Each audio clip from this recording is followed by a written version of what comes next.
Selamat pagi kepada semua dan lecturer. Ini merupakan mini project kami iaitu Safe and Sustainable Seafood Choice. Merupakan ahli kumpulan kami iaitu Angelina Angil anak Ragai, Fiona anak Manca, Andy anak Bai, Nurul Aidatul Ahmad binti Naini dan juga Elvira Darwina anak Mustafa. Okey, yang pertama adalah sotong dakwat hitam. Nama saintifik bagi sotong ini adalah Order-Diotoidea. Nama lokal bagi sotong ini di Malaysia adalah sotong torak dan lebih dikenali sebagai sotong sahaja. Cara penangkapan sotong ini adalah dua cara, iaitu mencadat sotong dan menjala sotong. Bagi mencadat sotong, dia mengikut masa dan waktu tertentu. Untuk mendapatkan sotong yang bersaiz besar dan agak tebal isinya adalah pada bulan yang terang. Hal ini kerana sotong lebih suka kepada pencahayaan. Namun, sekiranya bulan pada hari-hari biasa, nelayan boleh mencatat sotong dengan menggunakan cahaya lampu. Harga sotong di pasaran pada sekitar ini adalah 23 hingga 30 ringgit per kilogram, iaitu mengikut saiz tertentu dari A, B dan C. Untuk saiz C adalah saiz sotong yang paling kecil. Sotong ini boleh dimakan namun tidak boleh diamalkan selalu. Hal ini kerana sotong mengandungi kolesterol yang sangat tinggi. Untuk ekosistem pula, penangkapan sotong jantan lebih tinggi berbanding sotong betina. Hal ini untuk mengekalkan sistem pembiakan sotong di laut dan untuk sumber pendapatan, sumber makanan orang lain. Sekian, terima kasih. Hai, saya Angelina. Selain daripada sotong dakwat hitam, kumpulan kami juga telah memilih udang putih besar. Nama saintifik bagi udang putih besar adalah Phaneropenes indicus. Manakala nama tempatan bagi udang ini adalah udang putih India dan juga udang pisang. Teknik penangkapan bagi udang ini adalah menggunakan jaring atau pukat, dan teknik ini biasanya memerlukan 2 orang atau lebih untuk memasang jaring tersebut. Untuk sedikit pengetahuan, teknik penangkapan udang ini bergantung terhadap pasang surut air laut bagi mendapatkan hasil. Di samping itu, harga pasaran udang ini adalah sekitar 28 hingga 36 ringgit per kilogram dan ianya berbeza mengikut tempat. Udang ini sama untuk dimakan tetapi kurang sesuai untuk dimakan setiap hari. Umum mengetahui bahawa udang ini boleh dihidangkan dengan berbagai cara seperti direbus, dibakar, digoreng dan sebagainya. Seterusnya, udang putih ini mengandungi sumber protein yang tinggi dan kolesterol yang rendah.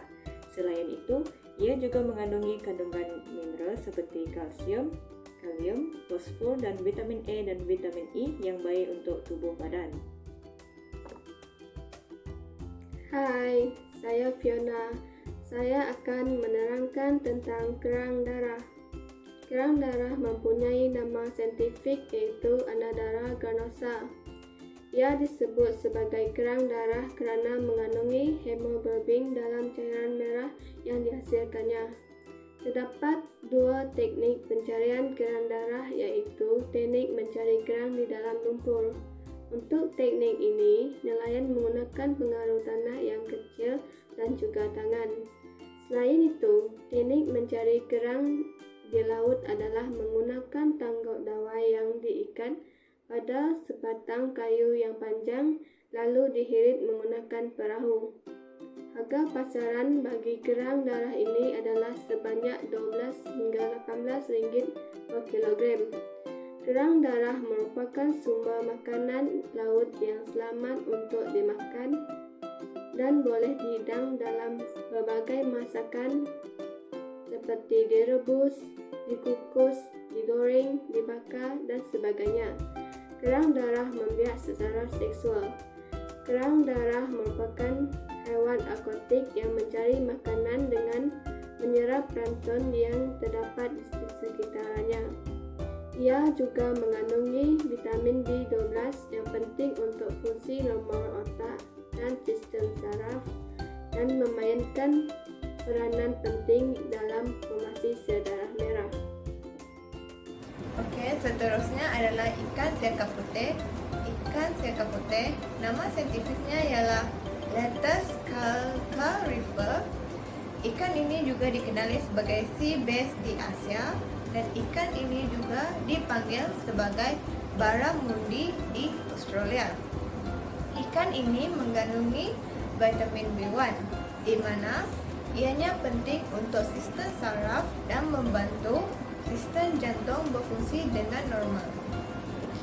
Ikan siaka putih ini teknik memancingnya adalah menggunakan teknik gewang di mana kadar sentapan yang lebih tinggi berbanding menggunakan umpan.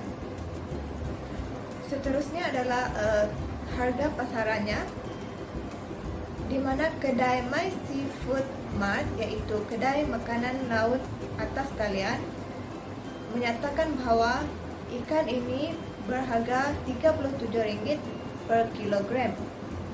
Ikan siaka putih ini merupakan sumber makanan laut yang mampan kerana ianya hanya memakan hidupan akuatik yang berada di tahap terendah dalam rangkaian makanan. Ikan siaka putih ini juga tidak perlu dibawa keluar dari laut untuk diternak, di mana ianya dapat mengurangkan kesan keseluruhan terhadap alam sekitar. Ketam nipah merupakan sejenis haiwan laut dari jenis yang mencegerang sama seperti udang. Ketam ini juga dikenali sebagai ketam bakau atau ketam lumpur. Di daerah Samarahan ini ianya dikenali sebagai ketam kalok. Nama saintifik bagi ketam ini adalah Scala serrata. Harga ketam ini adalah mengikut saiz masing-masing. Bagi yang bersaiz besar dapat mencapai RM30 sekilo, yang sederhana RM25 sekilo dan yang kecil RM24 sekilo. Bagi cara penangkapan ketam ini adalah menggunakan binto atau bito yang merupakan bubu khas yang direka untuk menangkap ketam nipah atau menjerat ketam nipah. Ketam ini didapati mempunyai banyak khasiat dan juga ianya mampu merawat sakit demam denggi melalui kajian yang telah dijalankan. Hal ini kerana ia dapat meningkatkan kadar platelet secara mendadak dalam masa 5 hingga ke 8 jam. Sekian daripada saya. Terima kasih. Sebagai kesimpulan, kehidupan akuatik saling bergantung antara satu sama lain untuk mengekalkan ekosistem. Makanan laut mempunyai permintaan yang tinggi daripada penggemarnya. Oleh itu, menjual makanan laut merupakan sumber pendapatan utama bagi para nelayan. Semua pihak perlu bekerjasama memainkan peranan masing-masing bagi memelihara dan juga memelihara ekosistem akuatik.